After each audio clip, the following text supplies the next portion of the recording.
भाग 8. रात्र संपत आली होती, पण आर्यनच्या आयुष्यातील अंधार मात्र अधिकच गडद होत चालला होता. मायाने जाताना दिलेला इशारा अजूनही त्याच्या कानात घुमत होता. पुढचा वार तुमच्या हृदयात होईल. आर्यन खिडकीजवळ उभा राहून बाहेर पाहत होता. अन्वी त्याच्या मागे येऊन शांतपणे उभी राहिली. आर्यन त्याने मागे वळून पाहिला. झोपली नाहीस? तुला झोप लागली का? आर्यन काहीच बोलला नाही. अन्वीने त्याचा हात हातात घेतला. तू माझ्यासाठी काळजी करू नकोस. आर्यन तिच्याकडे पाहत म्हणाला. माझी भीती तुझ्यासाठीच आहे, मला माहिती आहे. माया आता तुला लक्ष्य करणार आहे. अन्वी हलकेच हसली. मग करू दे. आर्यन आश्चर्याने तिच्याकडे पाहू लागला. तुला भीती वाटत नाही? अन्वी म्हणाली. भीती वाटते, पण तुझ्यापासून दूर जाण्याची. भीती त्यापेक्षा मोठी आहे.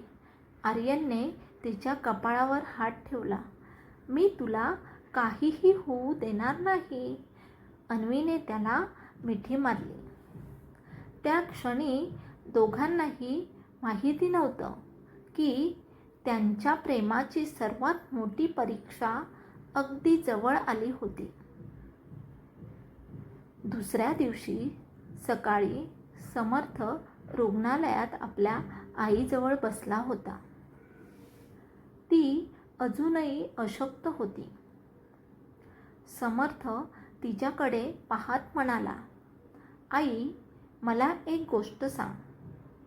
तिने डोळे उघडले. काय? माझे बाबा म्हणजे राघव मल्होत्रा?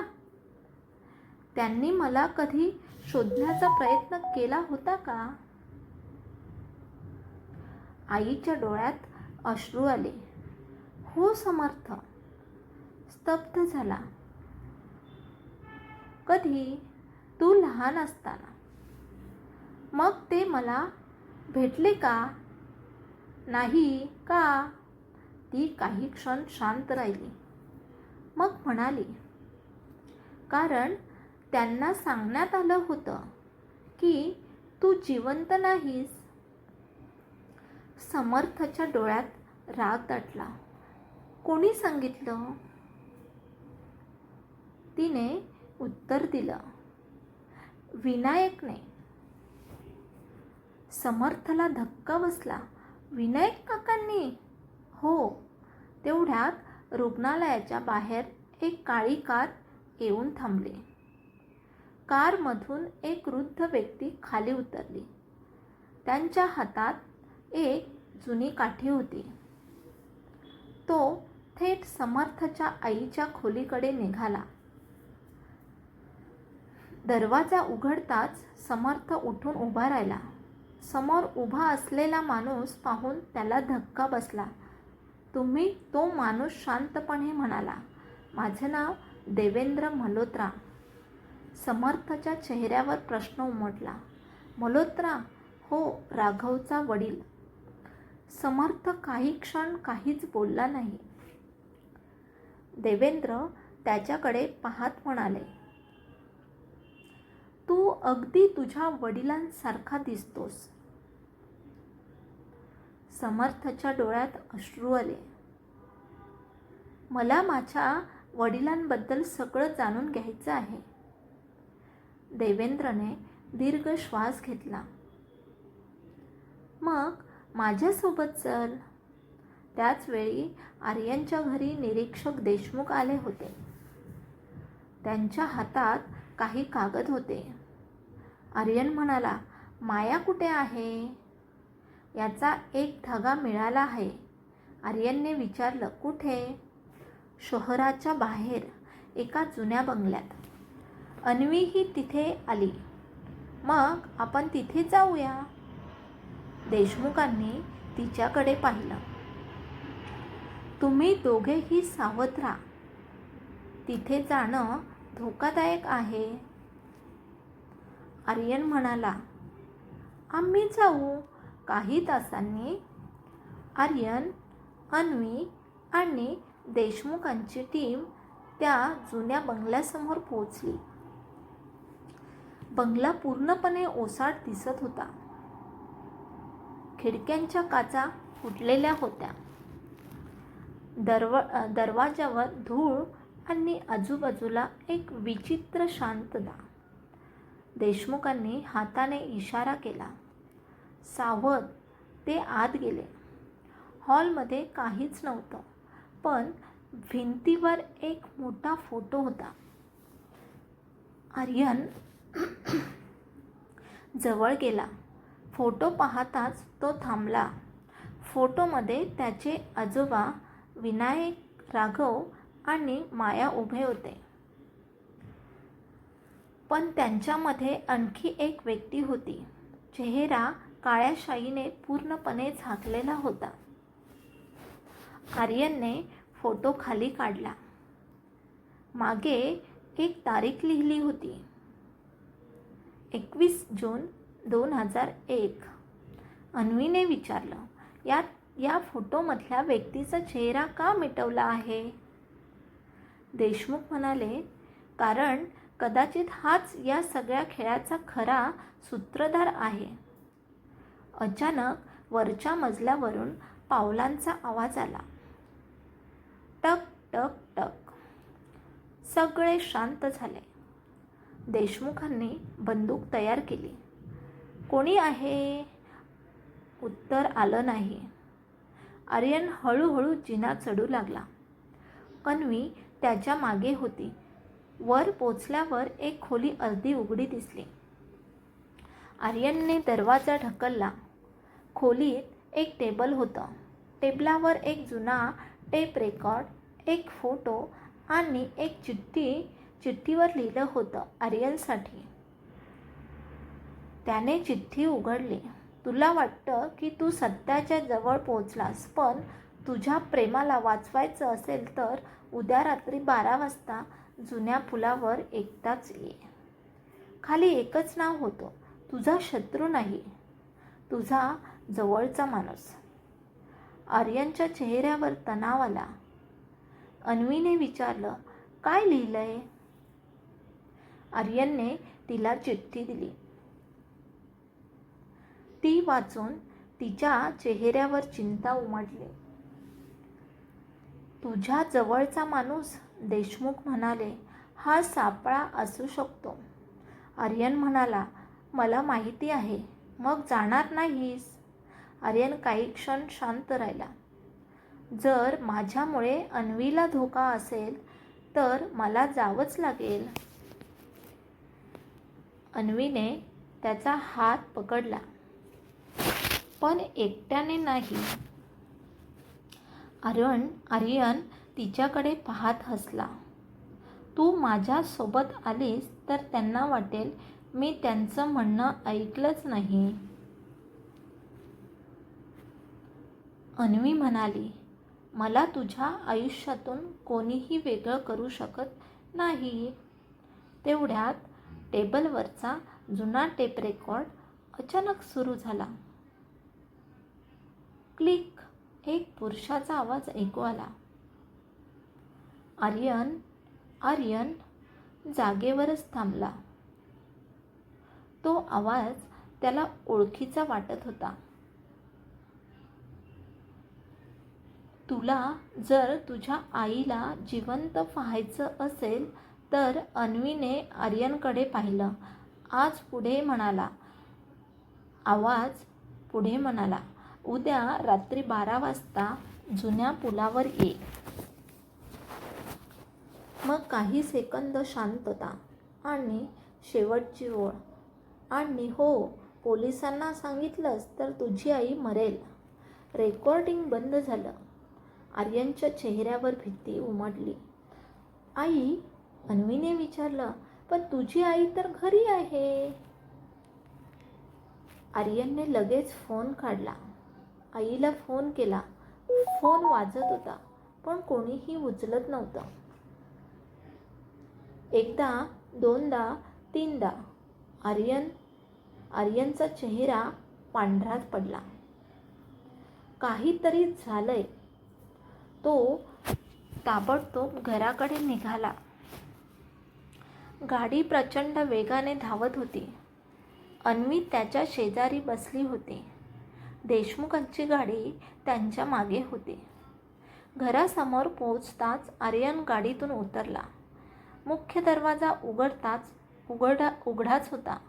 घरात पूर्ण शांतता होती. आई कोणताही प्रतिसाद नाही. आर्यन प्रत्येक खोलीत शोधू लागला. अन्वी स्वयंपाकघरात गेली. देशमुखांनी घराच्या मागील बाजूस तपासणी सुरू केली. अचानक अन्वीला जमिनीवर एक वस्तू दिसली. ती उचलताच तिचे हात थरथरले. ती आर्यनकडे धावत आली. आर्यन, काय झालं? तिने हातातील वस्तू त्याला दिली. ती त्याच्या आईची साडी होती. त्यावर एक छोटी रक्ताची खून होती. आर्यनच्या डोळ्यात भीती दाटली. आई, तेवढ्यात त्याच्या फोनवर मेसेज आला. तुला तुझी आई हवी असेल तर पुलावर ये आणि यावेळी एकटाच ये.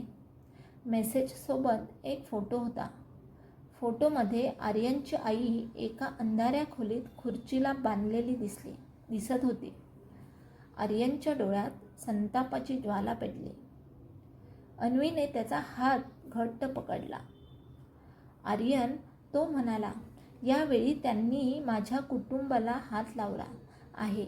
आता मी त्यांना सोडणार नाही. पण त्याला अजून माहिती नव्हतं. त्या फोटोमध्ये दिसणाऱ्या खोलीच्या भिंतीवर एक चिन्ह होतं.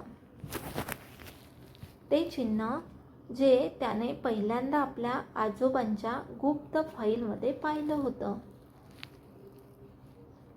आणि त्या चिन्हामागे लपलेलं होतं आर्यनच्या जन्माचं अंतिम सत्य. रात्र झाली होती. घड्याळात 11:50 झाली होती. आर्यनच्या हातात अजूनही तो फोटो होता. फोटोमध्ये त्याची आई एका अंधाऱ्या खोलीत बांधलेली दिसत होती. अन्वी त्याच्यासमोर उभी होती. आर्यन, आपण पोलिसांना न सांगता तिथे जाणं धोकादायक आहे. आर्यन शांतपणे म्हणाला, मला माहिती आहे. मग पण माझी आई तेथे आहे. अन्वीने त्याचा हात घट्ट पकडला. मग मीही तुझ्यासोबत येणार. अन्वी, त्यांनी स्पष्ट सांगितलं, एकट्याने जाऊ नकोस. आर्यन काही क्षण तिच्याकडे पाहत राहिला. मग हलकसं हसला. तू कधीच माझं ऐकत नाहीस, अन्वी म्हणाली, कारण मला तुझी काळजी आहे. जुन्या पुलाच्या परिसरात काळोख पसरला होता. आर्यनची गाडी पुलापासून काही अंतरावर थांबली. अन्वी गाडीतच राहिली. निरीक्षक देशमुखांनी दूरवर पोलिसांची टीम लपवून ठेवली होती. आर्यन एकटाच पुलाच्या मध्यभागी चालत गेला. घड्याळात 12 वाजले. 12. अचानक पुलाच्या दुसऱ्या टोकाला गाडीचे दिवे लागले. एक काळी कार हळूहळू त्याच्याकडे येऊ लागली. गाडी आर्यनपासून काही अंतरावर थांबली. दरवाजा उघडला. एक मुखवटाधारी माणूस खाली उतरला. पेन ड्राईव्ह आणला आहेस? आर्यन म्हणाला. माझी आई कुठे आहे? आधी पेन ड्राईव्ह. आर्यनने पेन ड्राईव्ह बाहेर काढला. मला माझी आई दाखवा. त्या माणसाने मोबाईलवर व्हिडिओ सुरू केला. आर्यनच्या आईचा चेहरा दिसला. ती अजूनही जिवंत होती. आर्यनचा श्वास थोडा स्थिर झाला. आता तिला सोडा. तो माणूस हसला. इतक्या लवकर नाही. अचानक मागून गाडीचा आवाज आला. अन्वीची गाडी होती. आर्यन दचकला. अन्वी, तू इथे का आलीस? ती गाडीतून खाली उतरली. तुला एकटं सोडणार नव्हते. मुखवटाधारी माणूस संतापला. तुम्ही नियम मोडला. तेवढ्यात चारीही बाजूंनी पोलीस बाहेर आले. देशमुख ओरडले, हात वर. मुखवटाधारी माणसाने लगेच गोळीबार सुरू केला. धाड धाड. पुलावर गोंधळ उडाला. आर्यनने अन्वीला खाली ओढलं. पोलिसांनी प्रत्युत्तर दिलं. काही सेकंदात 2 माणसं पकडली गेली. पण मुख्य व्यक्ती पुन्हा पळून गेली. आर्यनने पकडलेल्या एका माणसाला धरलं. माझी आई कुठे आहे? तो काहीच बोलला नाही. देशमुखांनी त्याचा मुखवटा काढला. आर्यन त्याचा चेहरा पाहून स्तब्ध झाला. हा तर तोच माणूस, त्यांच्या घरात अनेक वर्ष काम करणारा जुना नोकर होता. आर्यन म्हणाला, तो खाली मान घालून बसला. मला माफ करा साहेब. माझ्या आईला कुठे नेलंय? तो थरथरत म्हणाला, तुमच्या जुन्या फार्म हाऊसवर. आर्यन, अन्वी आणि पोलिसांची टीम तातडीने फार्म हाऊसकडे निघाली. फार्म हाऊस शहरापासून दूर होतं. तिथे पोचल्यावर घर पूर्ण अंधारात होतं. देशमुखांनी टीमला 2 भाग विभागले. आर्यन आणि अन्वी मुख्य दरवाजातून आत गेले. घरात जुना वास पसरला होता. एका खोलीत त्यांना खुर्ची दिसली, पण आर्यनची आई तिथे नव्हती. भिंतीवर मात्र एक मोठा लाल रंगाचं चिन्ह होता. आर्यन ते पाहून थांबला. हे चिन्ह? अन्वीने विचारलं. तुला कुठे पाहिलंय? तू कुठे पाहिलं होतं? आजोबांच्या फाईलमध्ये. आर्यनने भिंतीवर हात फिरवला. अचानक एक दगड आत सरकला. टक. भिंतीचा एक भाग उघडला. आत एक गुप्त खोली होती. त्या खोलीत जुन्या फाईलचा ढीग होता. देशमुखांनी एक फाईल उघडली.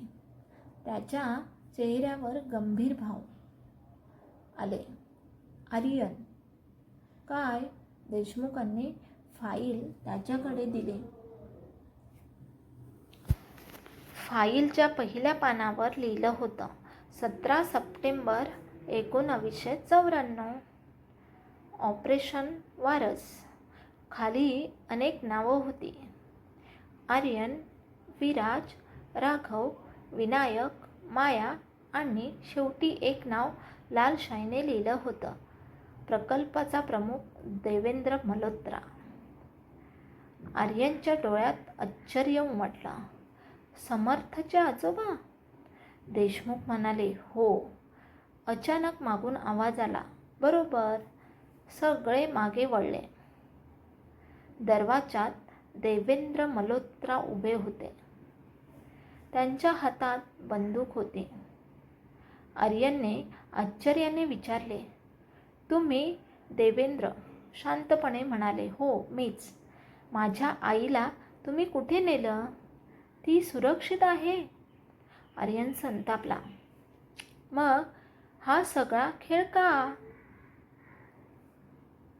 देवेंद्र म्हणाले, कारण मला सत्य बाहेर यायला नको होतं. आर्यन पुढे झाला. माझ्या जन्माच्या रात्री काय झालं होतं? देवेंद्र काही क्षण शांत राहिले. मग म्हणाले, त्या रात्री 2 बाळांचा जन्म झाला, माझा आणि समर्थचा. हो, आणि अदलाबदल. देवेंद्रने मान हलवली. हो. आर्यनने विचारलं, कोणी केली? देवेंद्र म्हणाले, मी खोलीत शांतता पसरली. समर्थला ज्या व्यक्तीने आयुष्यभर शोधलं तोच या कटाचा मुख्य सूत्रधार होता. देवेंद्र पुढे म्हणाले, पण तुला एक सत्य अजून माहिती नाही. काय? त्या रात्री 3रं बाळही जन्माला आलं होतं. आर्यनच्या चेहऱ्यावर आश्चर्य उमटलं. 3रं? देवेंद्र म्हणाले, हो. अन्वीने हळू आवाजात विचारलं, ते बाळ कुठे आहे? देवेंद्रच्या चेहऱ्यावर गूढ हास्य उमटलं. तुमच्या सगळ्यांच्या अगदी जवळ. आर्यन काही बोलणार इतक्यात बाहेरून एका स्त्रीचा आवाज आला. आर्यनने आवाज ओळखला. त्याची आई. तो धावत बाहेर गेला, पण अंगणात त्याची आई नव्हती.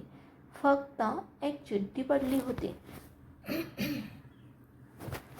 आर्यनने ती उचलली. त्यावर लिहिलं होतं, 3रं बाळ शोधायचं असेल तर अन्वीवर विश्वास ठेवू नकोस. आर्यनच्या हातातून चिठ्ठी खाली पडली. अन्वी काही पावले मागे सरकली. आर्यन, माझ्यावर संशय घेऊ नकोस. आर्यन तिच्याकडे पाहत राहिला. त्याच्या मनात पहिल्यांदाच प्रेम आणि संशय यांच्यात संघर्ष सुरू झाला. आर्यनच्या हातातील चिठ्ठी खाली पडली होती. त्यावर लिहिलं होतं, 3रं बाळ शोधायचं असेल तर अन्वीवर विश्वास ठेवू नकोस. आर्यनच्या मनात हजारो प्रश्न निर्माण झाले. त्याने अन्वीकडे पाहिलं. अन्वीच्या डोळ्यात अश्रू होते. आर्यन, माझ्यावर विश्वास ठेव. आर्यन काहीच बोलला नाही. त्याचं मन म्हणत होतं, अन्वी कधीच मला धोका देऊ शकत नाही. पण पुरावे काहीतरी वेगळंच सांगत होते. देवेंद्र शांतपणे हे सगळं पाहत होते. ते म्हणाले, आर्यन, भावनांवर विश्वास ठेवू नकोस. आर्यन त्यांच्याकडे वळला. तुम्ही माझ्या आयुष्यात आधी खूपच काही केलं आहे. आत्ता मला कोणावर विश्वास ठेवायचा हे सांगू नका. देवेंद्र हसले. तुला वाटतं मी तुझा शत्रू आहे. मग कोण आहात? देवेंद्रने उत्तर दिलं, ज्याने तुझं आयुष्य वाचवलं. आर्यन संतापला. माझं आयुष्य उद्ध्वस्त करून? समर्थ तेवढ्यात आत आला. त्याने परिस्थिती पाहिली. काय झालं? अन्वीने चिठ्ठी त्याच्या हातात दिली. समर्थने ती वाचली. तो लगेचच आर्यनजवळ गेला. तू अन्वीवर संशय घेतोस. आर्यन शांत राहिला. समर्थ म्हणाला, तू वेडा झालास का? समर्थ, नाही आर्यन, मला सगळं माहिती आहे. अन्वीने आपल्यासाठी किती केलंय. आर्यनने डोळे खाली केले. पण मला तिच्यावर संशय नाही. समर्थ म्हणाला, मग? पण मला या सगळ्या खेळाचा खरा चेहरा शोधायचा आहे. देवेंद्रने टेबलावर एक जुनी फाईल ठेवली. तुम्हाला 3ऱ्या बाळाचं सत्य हवं आहे ना? सगळ्यांचं लक्ष त्याच्याकडे गेले. देवेंद्रने फाईल उघडली. त्यात एका नवजात बाळाचा फोटो होता. फोटोखाली लिहिलं होतं, बाळ क्रमांक 3. श्री अन्वीने फोटो पाहताच चेहरा पांढरा पडला. आर्यनने ते पाहिलं. अन्वी, ती काही बोलली नाही. तुला हा फोटो ओळखीचा आहे? अन्वीच्या डोळ्यात अश्रू आले. नाही, पण तिचा आवाज थरथरत होता. अचानक देवेंद्र म्हणाले, हे बाळ जिवंत आहे. समर्थने विचारले, कुठे? देवेंद्र म्हणाले, तुमच्या अगदी जवळ. आर्यनने आजूबाजूला पाहिलं. कोण? देवेंद्रने अन्वीकडे पाहिलं. सगळे स्तब्ध झाले. अन्वी मागे सरकली नाही. आर्यन तिच्याकडे पाहत राहिला. अन्वी, ती रडू लागली. मला खरंच काही माहिती नाही. देवेंद्र मोठ्याने हसले. खूप सुंदर अभिनय. समर्थ संतापला. पुरे. तो देवेंद्रकडे धावला. देशमुखांनी त्याला थांबवलं. शांत रहा. समर्थ ओरडला. माझ्या आयुष्यात 20 वर्ष खोटं भरलं आणि आता माझ्या भावाच्या आयुष्यातही संशय निर्माण करणार? देवेंद्र शांतपणे म्हणाले, तुला सत्य हवंय, मग ऐका. त्यांनी एक जुनी वैद्यकीय फाईल बाहेर काढली. 17 सप्टेंबर 1994 रोजी 3 बाळांचा जन्म झाला होता. आर्यनचा श्वास रोखला गेला. पहिलं बाळ आर्यन, दुसरं विराज आणि तिसरं. ते थांबले. तिसरं बाळ जन्मानंतर काही मिनिटातच गायब झालं. अन्वीने विचारलं, मग माझा या सगळ्याशी काय संबंध? देवेंद्र म्हणाले, तुझ्या जन्माची नोंद त्या दिवशीच झाली. तुझ्या जन्माची नोंद त्या दिवशी झालीच नाही. आर्यन दचकला. म्हणजे? देवेंद्रने फाईलमधून आणखी एक कागद काढला. त्यावर एका मुलीचा जन्मदाखला होता. नाव अन्वी. आर्यनच्या डोळ्यात आश्चर्य पसरलं. अन्वी?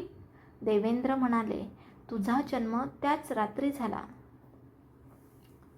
अन्वीचे हात थरथरू लागले. पण माझे आई वडील? देवेंद्र म्हणाले, तुला ज्यांनी वाढवलं ते तुझे जैविक आई वडील नव्हते. अन्वीच्या डोळ्यातून अश्रू वाहू लागले. मला काहीच का आठवत नाही? देवेंद्र म्हणाले, कारण तुला सत्यापासून दूर ठेवण्यात आलं होतं. आर्यन तिच्याजवळ गेला. अन्वीने त्यांच्याकडे पाहिलं. आर्यन, मी तुला कधीच काही लपवलं नाही. आर्यनने तिचा हात पकडला. मला माहिती आहे. देवेंद्र म्हणाले, मग तिच्या गळ्यातील लॉकेट उघड. अन्वीने आश्चर्याने तिच्या गळ्यातील जुनं लॉकेट हातात घेतलं. आर्यनने ते उघडलं. आत एक अतिशय छोटा फोटो होता. 3 नवजात बाळं आणि त्यांच्या मागे उभा असलेला एक डॉक्टर. फोटोच्या मागे लिहिलं होतं, 3 वारस एकच सत्य. देशमुखांनी फोटो हातात घेतला. हा डॉक्टर कोण? देवेंद्र म्हणाले, डॉक्टर शरद. आर्यनने विचारलं, तो कुठे आहे? देवेंद्रच्या चेहऱ्यावर पहिल्यांदाच भीती दिसली. तो जिवंत आहे. कुठे आहे? माहितीनुसार. ते थांबले. तो सध्या मायासोबत आहे. अचानक देवेंद्रचा फोन वाजला. त्यांनी स्क्रीनकडे पाहिलं. त्याच्या चेहऱ्यावर चिंता उमटली. आर्यनने विचारलं, कोणाचा फोन? देवेंद्र म्हणाले, फोन बंद करण्याचा प्रयत्न केला, पण आर्यनने तो हिसकावून घेतला. स्क्रीनवर एक मेसेज होता. आर्यनला सत्य कळलं आहे. आता दुसरा टप्पा सुरू करा. खाली नाव होतं माया. आर्यनने देवेंद्रकडे पाहिलं. तुम्ही तिच्यासोबत आहात. देवेंद्र शांत राहिले. अचानक त्यांनी बंदूक काढली. देशमुखांनीही बंदूक उचलली. देवेंद्र, बंदूक खाली ठेवा. देवेंद्र म्हणाले, मला माफ करा. आणि त्यांनी स्वतःवर गोळी झाडण्याचा प्रयत्न केला. देशमुखांनी त्यांचा हात झटकला. गोळी छातीला लागली. सगळे दचकले. देवेंद्र जमिनीवर कोसळले. त्यांच्या हातात एक छोटा कागद होता. आर्यन तो उचलणार. त्यावर लिहिलं होतं, माया नाही, तिच्या मागे जो आहे तोच खरा सूत्रधार. आर्यनने कागद घट्ट पकडला आणि त्याच क्षणी अन्वीच्या फोनवर मेसेज आला. तुझ्या भूतकाळाचं सत्य जाणून घ्यायचं असेल तर उद्या रात्री एकटी जुन्या मंदिराकडे ये. अन्वीने फोन आर्यनपासून लपवण्याचा प्रयत्न केला, पण आर्यनने तो मेसेज पाहिला. दोघांची नजरानजर झाली. अन्वीच्या फोनवर आलेला मेसेज आर्यनने पाहिला होता. तुझ्या भूतकाळाचं सत्य जाणून घ्यायचं असेल तर उद्या रात्री एकटी जुन्या मंदिरात ये. आर्यन काही क्षण तिच्याकडे पाहत राहिला. तू मला हे सांगणार होतीस. अन्वीच्या डोळ्यात अश्रू आले होते. हो, पण आधीच मला स्वतःला समजून घ्यायचं होतं. तू एकटी जाणार होतीस? मला माहिती नाही. आर्यन तिच्याजवळ आला. तुला कोठेही एकटं जायची गरज नाही. अन्वीने त्याचा हात पकडला. पण जर हे खरंच माझ्या जन्माचं सत्य असेल तर? आर्यन म्हणाला, मग आपण दोघंही मिळून ते सत्य शोधू. देवेंद्रला पोलिसांनी ताब्यात घेतलं होतं. समर्थ त्यांच्याकडे रागाने पाहत होता. माझ्या वडिलांना तुम्ही का मारलं? देवेंद्र शांत होते. मी त्यांना मारलं. पुढचा भाग पाहण्यासाठी चॅनेलला लाईक करा आणि सबस्क्राईब करा. धन्यवाद.